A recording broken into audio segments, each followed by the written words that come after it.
YouTube! So I'm leaving a video response to yet another one of Alex Carpenter's videos, this time talking about revisiting old memories. And so Alex talked about one movie that he remembered loving as a kid and then revisiting it as an adult, and his memories of that was Neverending Story. Neverending Story came out when I was in high school already, and I remember watching it, and I remember really loving that movie. And I actually got a chance to read the original book it was based on, and I read it in German. I actually read it for German class, but I was a native speaker. I've spoken German since I was a child, so it was a really good book, and I actually thought that the movie captured the essence of the book, or at least the Neverending Story movie is actually the first half of the Neverending Story book. And they did make a sequel, Neverending Story 2, which was the second half of the book.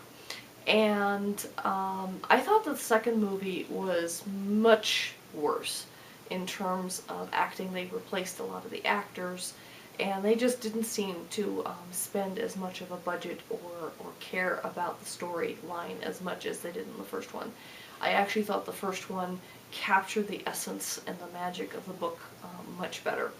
I know, Alex, you thought that the acting and the special effects and everything were poor, but this was it was from the 1980s movie, and I've rewatched that movie since becoming an adult, and I still really enjoy it. So it's one of the things, but I totally understand what he talked about in terms of being disappointed about, or at least when you rewatch something or revisit something from childhood and it's not exactly the same as you remember it being.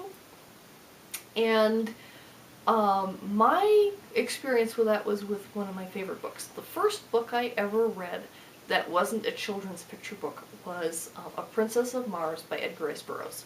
Edgar Rice Burroughs is more famous for his Tarzan series, but they're actually doing A Princess of Mars as a movie next year, although they're calling it John Carter. Long story, you can look up the history of it. But with The Princess of Mars, I read that I was about 8 years old, and I was getting bored with picture books, and my mom was like, "Here, read this one." And I absolutely fell in love with the Martian series, and there's a total of 11 books. I'd say the first 6 books were the best. The last ones were a bit, you could tell that Edgar Rice Burroughs was getting older and had lost some of his magic in his writing. But I've reread A Princess of Mars now at least 5 times, maybe more. And every time I reread it, it's different from how I remember it the last. And even as different from how I remembered it as a child. I still have some vague recollections of my impressions of the book when I was 8.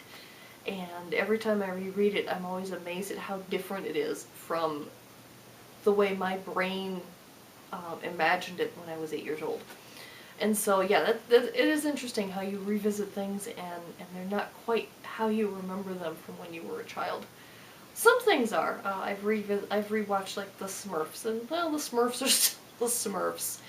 I have become to realize that He-Man and She-Ra were a lot cheesier than I originally remember them being. I remember them being a lot cooler.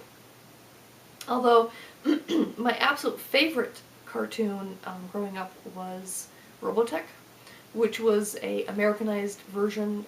They took 3 different animes together. The first third of Robotech was based on Macross, and Macross is still to this day my favorite anime of all time.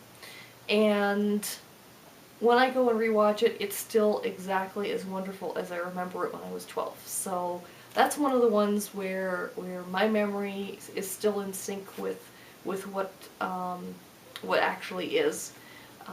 Whereas with The Princess of Mars and a lot of cartoons that I actually really enjoyed when I was a preteen and a teen, are quite disappointing on a rewatch as an adult.